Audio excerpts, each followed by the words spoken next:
everyone! I hope you are healthy and doing well. In this video, I'm going to share some helpful tips on managing your finances. There are some principles that my father instilled upon me from a very young age, and it boils down to a few basic guidelines that I'll summarize for you today. I'll also share some great habits you should start immediately, so be sure to watch until the end. I recognize that we are all victims of our own circumstance, and for some, the struggle to make ends meet is very much real.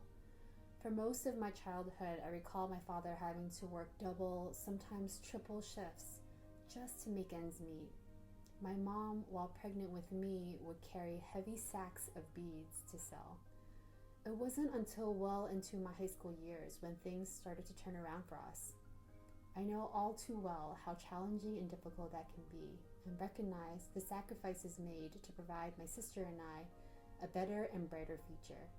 If you are experiencing that as well, I genuinely empathize. I also know that many of the viewers are in their 20s, maybe even early 30s, who have the privilege and luxury to have discretionary spending. People who seem to be having a difficult time saving or even going into credit card debt because perhaps you are spending money on things you want but don't necessarily need, and not yet thinking about buying a home or even retirement. This video is mostly for them. Now, the purpose of this video is not to say you should stop going out with your friends or buying the things that you want. There are just some small behavioral and mindset changes you can make now so that you don't end up without any savings when you need it the most or when it's time to retire. Making small compromises between what you want and what you need can eventually lead to financial freedom. So let's get to it. Many financial management speakers talk about the 5-15-80 distribution. 5% of the population create generational wealth. They save, invest, and figure out ways to pass that wealth to future generations. They teach their children the value of money so it doesn't get squandered. 15% are middle class. They have some savings, go on vacation, they're not rich, but they're comfortable and financially independent. They know they need money for their future financial security. This collective 20% is the fortunate minority. Statistically, most of you watching this video will fall in the 80%, which will need help either from family or the government when they retire or get old, simply because they didn't save enough. This will become more stressful the closer you get to retirement.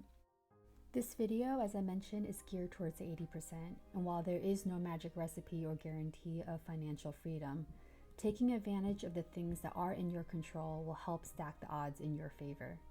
Most people start off with nothing, but somehow there are people that are able to get to the 5 or 15%. What you do with your money matters. Planning and smart money plays make all the difference.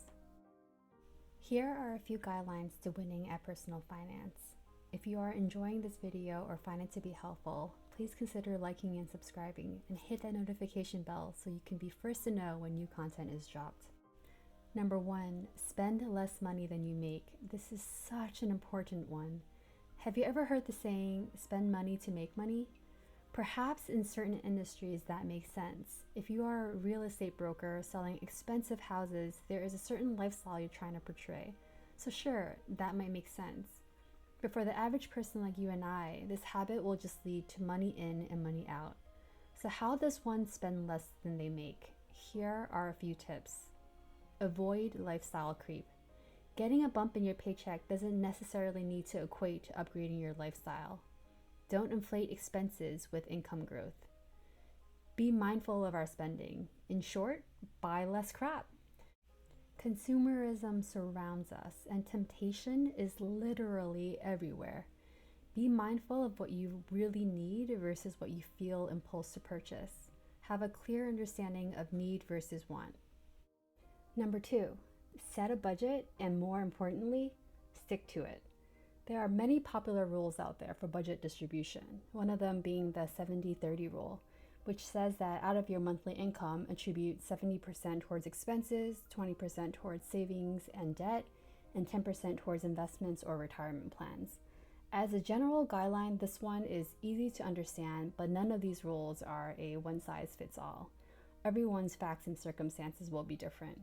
Start by laying out the basics. First, and probably the easiest input, How much do you make? Next, identify how much you spend. What is your baseline expenses and what are your discretionary spending? How much do you want to save? How much do you want to put into a savings account on a monthly basis?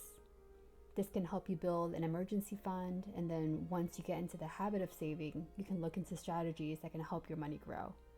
Let me know in the comments below if you'd be interested in understanding different investment vehicles and strategies. How much do you want to contribute to a retirement plan? Does your company provide 401k matching benefits? Maximizing your employee benefits is a really smart play. Don't let your employer's 401k match benefit go to waste. The earlier you start working towards maximizing your 401k benefit, the greater the compounding effect will be on the growth of your retirement account. Now, performance will depend entirely on the asset allocation and market performance, but a moderately aggressive portfolio can post average annual returns between 5 to 8%. 401k contributions are also pre-tax, which means you lower the taxes for the year because you are lowering your taxable income. For simplicity, let's say you make $50,000 a year at a tax rate of 20%. If you contribute $5,000 as a deferral into your 401k, your taxable income will be lowered by that same amount. The $5,000 reduction in income will save you $1,000 in taxes this year. When you make tax-deferred contributions, you don't pay income tax on the deferral amount until you start making withdrawals in retirement. The beauty of it all is that during this time, you're realizing compounded earnings year over year. As of 2021, the 401k contribution limit is $19,500. While that may seem like an impossible amount to put into a retirement plan in a single year, you can start small by first taking advantage of the company's 401k match. If they match up to 6%, contribute 6%, and then slowly increase the contribution as your salary grows. If your company does not offer 401k benefits, there are other great vehicles out there for retirement, like Roth IRA and traditional IRA. With a Roth IRA, you contribute after-tax dollars, and your money grows 100% tax-free. You can generally make tax and penalty-free withdrawals after the age of 59 and a half. There are income limit qualifiers for Roth IRA, and as of 2021, you need to make less than $140,000 annually to qualify. If you happen to make above that amount, traditional IRAs may be a good option.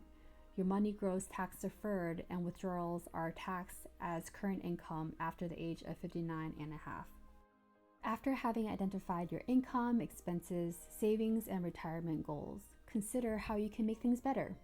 Sometimes this means having to make sacrifices, like reducing your living expenses or spending less.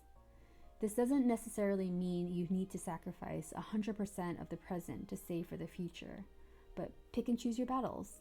Feel good about the decisions you make today on what you're spending. Try to spend more on needs and less on wants. Once you've set a budget, stick to it. No exceptions. Once you start making an exception here and there, it will become a habit, and we all know how that goes. Once money is transferred to a savings account, don't touch it unless there is an emergency. Unfortunately, discretionary purchases do not qualify. If you have debt, especially credit card debt, focus on tackling the debt first. Average credit card interest rates range from 15 to 23%.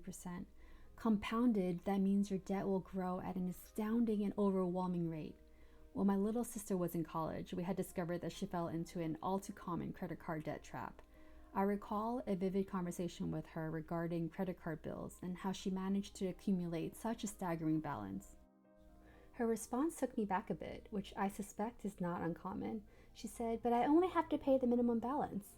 The issue with this is that the minimum balance only pays a portion of the principal. All the while, your balance continues to climb to astronomical amounts because similar to how a 401k earnings compounds, interest also compounds the same way, but unfortunately to your detriment. Just for illustration purposes, let's consider a credit card debt of $500 with a 20% interest rate. If you just make the minimum payments, your remaining balance will continue to increase without even having made any additional charges on your credit card. Where possible, work on tackling your debt first. It's like getting stuck in cement. The faster you're able to get out of it, the better. The longer you stay in, the harder it is to get out of it.